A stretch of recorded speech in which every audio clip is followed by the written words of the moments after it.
Assalamualaikum warahmatullahi wabarakatuh. Nama saya Fazia Silmi Kafah dari Administrasi Pendidikan kelas B. Di sini saya akan membahas tentang perguruan tinggi di berbagai negara. Pembahasan pertama mengenai perguruan tinggi di negara-negara dengan sistem pendidikan terbaik di dunia. Yang pertama ada perguruan tinggi di Inggris. Inggris memiliki beberapa tipe lembaga pendidikan tinggi yaitu University, Higher Education College, dan University College. Untuk menjamin mutu pendidikan tinggi, Inggris memiliki Quality Assurance Agency for Higher Education atau QAA. Lembaga ini berdiri sendiri atau independen dan tidak memiliki ikatan sama sekali dengan pemerintah, berbentuk perusahaan namun tidak memiliki saham dan tidak bertujuan untuk mencari keuntungan. Bentuk ini dikenal dengan Company Limited by Guarantee dan banyak digunakan oleh lembaga-lembaga amal atau proyek-proyek berbasis komunitas. Adapun beberapa contoh kualifikasi di tingkat pendidikan tinggi antara lain, yang pertama ada Bachelor Degree. Bachelor Degree di Inggris disebut juga Ordinary Degree atau First Degree, menawarkan kualifikasi seperti Bachelor of Art, Bachelor of Science, atau Bachelor of Medicine. Yang kedua ada Foundation Degree. Program Foundation Degree menggunakan studi kegiatan akademis dan pelatihan kerja. Jenjang program ini umumnya disetarakan dengan 2 tahun pertama tingkat sarjana. Yang ketiga ada tingkat pascasarjana. Terdapat 4 tipe utama kualifikasi program pascasarjana yaitu Postgraduate Certificate, Postgraduate Diplomas, Master Degree, dan Doctorate. Yang keempat ada TEC Higher National Certificate atau HNCs dan BTAC Higher National Diplomas atau HNDs. HNC dan HND adalah program pendidikan kejuruan berbasis kerja di tingkat pendidikan tinggi yang disediakan oleh perguruan tinggi dan sekolah tinggi lanjutan. Yang kedua ada perguruan tinggi di Korea Selatan. Pendidikan tinggi di Korea Selatan ada tingkatan universitas atau S1 dan kemudian dilanjutkan dengan program pascasarjana S2 atau S3. Di Korea Selatan banyak perguruan tinggi swasta maupun negeri. Adapun beberapa perguruan tinggi yang terkemuka di Korea Selatan antara lain Korea University, Seoul National University, Ewha Women's University, dan Yonsei University. Untuk tahun akademik di Korea Selatan dibagi menjadi 2 semester. Semester 1 dimulai pada awal Maret sampai pertengahan Juli dengan liburan musim panas pada pertengahan Juli sampai akhir Agustus. Sedangkan untuk semester 2 dimulai pada akhir Agustus sampai pertengahan Februari dengan liburan musim dingin dimulai pada akhir Desember sampai awal Februari. Ujian semester 2 dan kelulusan dimulai pada awal Februari sampai pertengahan Februari selama 1 minggu dan liburan pendek dimulai pada pertengahan Februari sampai awal Maret. Yang ketiga ada perguruan tinggi di Jepang. Secara umum, sistem pendidikan tinggi di Jepang dapat dikategorikan ke dalam 3 bagian yaitu University, Junior College, dan Technical College. Tahun akademik dimulai sekitar bulan April dan berakhir pada bulan Maret tahun berikutnya. Perkuliahan dibagi dalam 2 semester. Semester pertama berlangsung dari bulan Maret sampai dengan September, dan semester kedua dimulai dari bulan Oktober dan berakhir pada bulan Maret. Sistem pendidikan tinggi di Jepang yang dibagi ke dalam 3 bagian. Yang pertama ada University. Pada universitas terdapat pendidikan sarjana S1, S2, dan S3. Pendidikan S1 berlangsung selama 4 tahun menghasilkan sarjana bergelar Bachelor's Degree kecuali di Fakultas Kedokteran dan Kedokteran Gigi yang berlangsung selama 6 tahun. Yang kedua ada Junior College. Junior College memberikan pendidikan selama 2 atau 3 tahun bagi para lulusan SMA. Kredit yang diperlukan di Junior College dapat dihitung sebagai bagian dari kredit dan untuk memperoleh gelar Bachelor's Degree. Yang ketiga ada Technical College. Lulusan sekolah menengah setingkat SMP dapat masuk ke Technical College atau akademik teknik. Pendidikan di lembaga ini berlangsung selama 5 tahun untuk mencetak tenaga teknisi.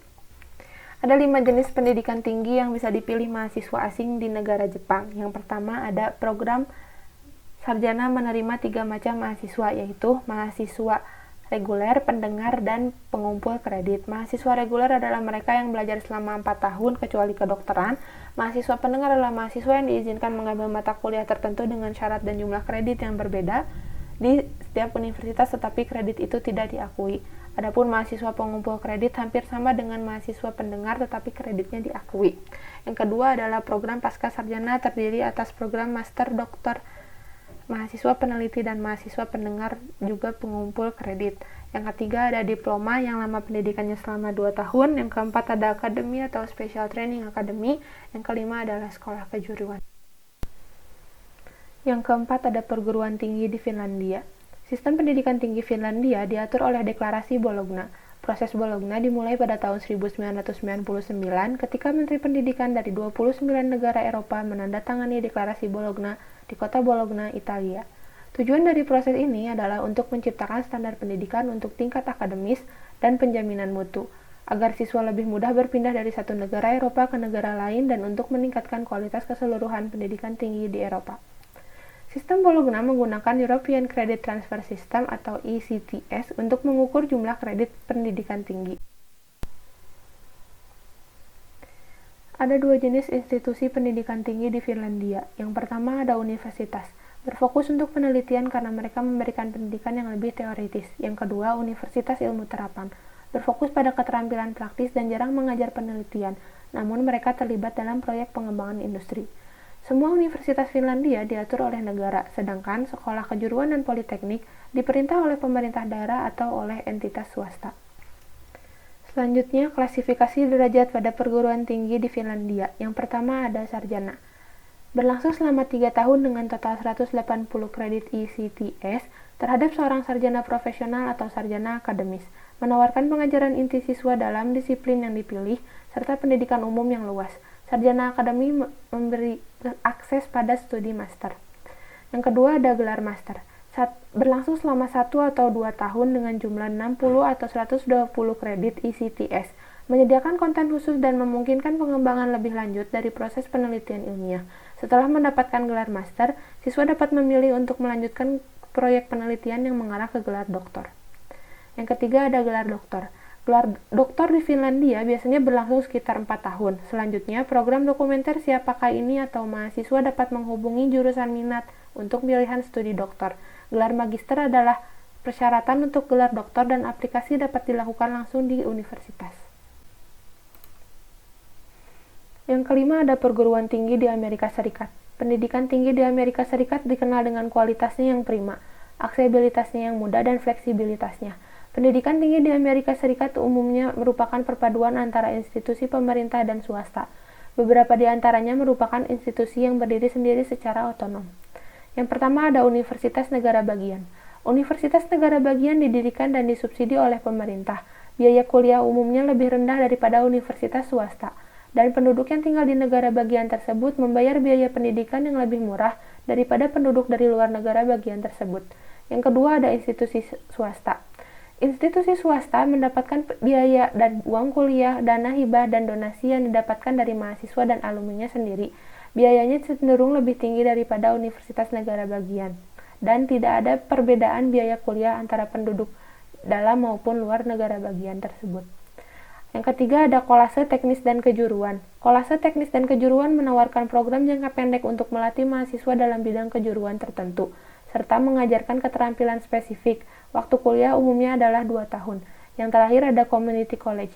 Community college menawarkan program associate degree 2 tahun serta program teknis atau kejuruan. Community college bisa saja dibiayai pemerintah ataupun secara swasta, dan umumnya memiliki tautan yang kuat dengan organisasi yang membiayainya. Biaya kuliah di community college pada umumnya lebih rendah dan kebanyakan kolase tersebut memiliki hubungan kerjasama dengan universitas agar mahasiswa dapat transfer ke universitas partner pada tahun ketiga program S1. Pembahasan selanjutnya mengenai perguruan tinggi terbaik di dunia. Yang pertama ada Massachusetts Institute of Technology atau MIT. Salah satu universitas teknologi terbaik di dunia yang telah menempati peringkat pertama dari 5 kategori tingkatan universitas terbaik. Berlokasi di kota Cambridge, tepat di seberang Sungai Charles dari distrik Bay di Boston, Amerika Serikat. Memiliki 5 kampus dan 1 program kerjasama dengan World Hall Oceanographic Institution, sehingga jika ditotalkan terdiri dari 32 departemen yang dikhususkan pada bidang sains dan teknologi.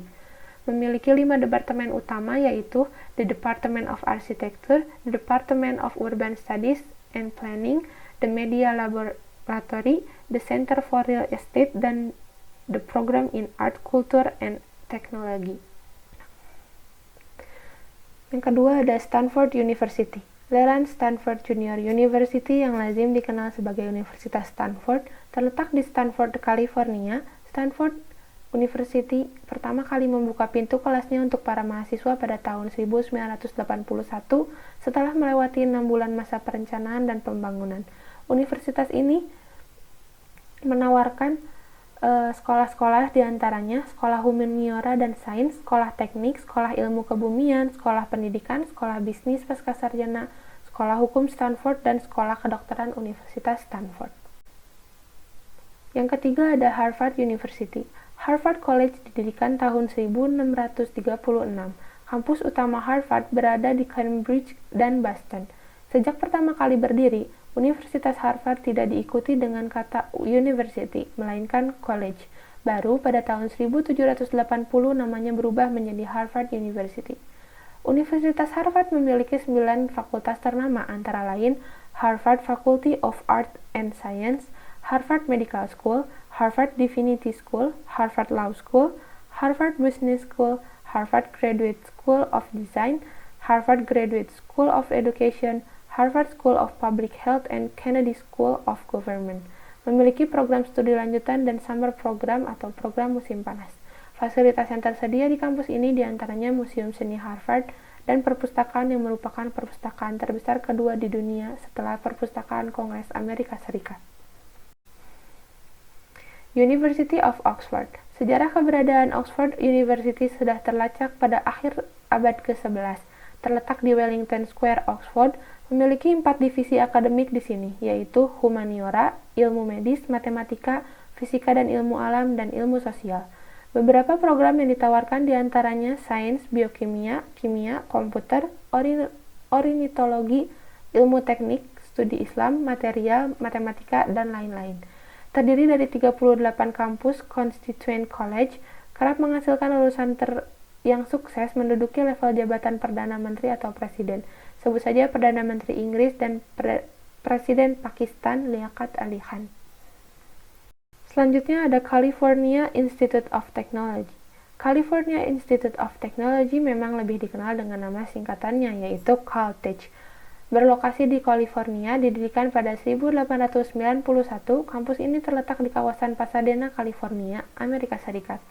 Hingga tahun 1920, perguruan tinggi ini bernama Thorpe University, sejak didirikan pada tahun 1891. Selanjutnya, setelah berganti nama menjadi California Institute of Technology, tidak lagi ada pergantian nama hingga saat ini. Jurusan yang tersedia di universitas ini seperti biologi, kimia, dan teknik kimia, teknik dan sains terapan, ilmu geologi dan ilmu planet, humaniora dan ilmu sosial, fisika, matematika, dan astronomi, dan program antardisiplin ilmu. Pembahasan terakhir tentang mendaftar beasiswa perguruan tinggi peringkat utama dunia. Yang pertama ada ketentuan umum. Beasiswa perguruan tinggi utama dunia adalah beasiswa yang dikelola oleh LPDP atau Lembaga Pengelola Dana Pendidikan dengan sasaran warga negara Indonesia yang telah memperoleh Letter of Admission or Acceptance Unconditional dari perguruan tinggi peringkat utama dunia untuk menempuh jenjang pendidikan magister dan doktoral. Kedua, perguruan tinggi tujuan. Pertama, pendaftar beasiswa perguruan tinggi utama dunia harus memiliki LOA unconditional dari salah satu perguruan tinggi utama dunia yang ditetapkan LPDP. Kedua, pendaftar beasiswa perguruan tinggi utama dunia harus mengunggah LOA unconditional yang dimaksud pada angka 1 pada saat melakukan pendaftaran. Berikut merupakan perguruan tinggi yang ditetapkan oleh LPDP, termasuk 5 perguruan tinggi terbaik dunia, yaitu California Institute of Technology atau Caltech, Harvard University, Massachusetts Institute of Technology atau MIT, Stanford University, dan juga University of Oxford. Ketiga, ada komponen pembiayaan. Komponen pembiayaan terdiri atas dana pendidikan dan biaya pendukung. Dana pendidikan termasuk dana pendaftaran, dana SPP, dana tunjangan buku, dana bantuan penelitian, tesis dan disertasi, dana bantuan seminar internasional, dan dana bantuan publikasi jurnal internasional. Adapun biaya pendukung termasuk dana transportasi, dana aplikasi visa atau residence permit, dana asuransi kesehatan, dana hidup bulanan, dana kedatangan, dana tunjangan keluarga khusus doktoral, dan dana keadaan darurat. Selanjutnya ada persyaratan umum pendaftar beasiswa. Persyaratan umum bagi pendaftar beasiswa berkaitan dengan persyaratan dasar seperti kemampuan bahasa, surat sehat, ijazah, surat izin dari perusahaan, dan surat-surat keterangan lainnya yang berhubungan dengan kemampuan dasar yang wajib dimiliki seseorang yang akan melanjutkan pendidikan magister dan doktoral. Yang kelima, persyaratan khusus pendaftaran beasiswa. Persyaratan khusus bagi pendaftar beasiswa berkaitan dengan berkas-berkas seleksi, surat pernyataan diterima di sebuah perguruan tinggi tanpa syarat atau LUE, lama waktu menempuh studi, serta skor TOEFL, IBT, IELTS. Yang keenam, ada proses seleksi. Proses seleksi terdiri dari pertama, seleksi administrasi dan seleksi wawancara. Seleksi administrasi dilakukan dengan memeriksa kelengkapan dokumen dan persyaratan lainnya. Pemeriksaan kelengkapan dokumen dan persyaratan lainnya sebagaimana dimaksud pada poin A dilakukan dengan tahapan-tahapan tertentu. Yang kedua, wawancara. Sebelum wawancara, verifikator yang ditunjukkan oleh LPDP melakukan verifikasi terhadap dokumen yang diserahkan oleh peserta. Peserta tidak dapat mengikuti seleksi wawancara apabila dokumen yang diserahkan terdapat kesalahan-kesalahan yang sudah disebutkan dalam panduan.